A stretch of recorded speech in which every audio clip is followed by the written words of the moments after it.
विश्वकर्मा के पूजन में बाबा जी का याद करे हो। ए जी बाबा विश्वकर्मा के पूजन में बाबा जी का याद करे हो। ए जी बाबा विश्वकर्मा के पूजन में बाबा जी का याद करे हो।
अनुष्ठान तू बाबा जी का याद करे हो।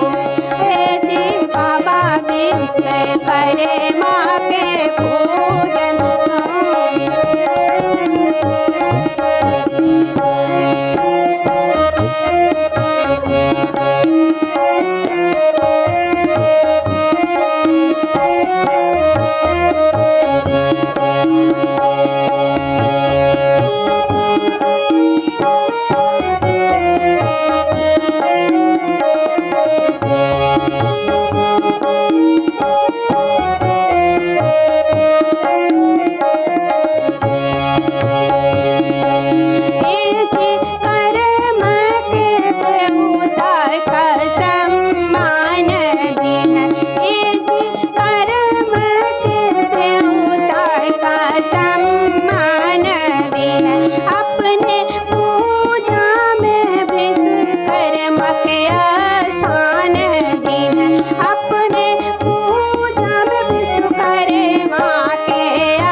बाबा जी का याद करे हो।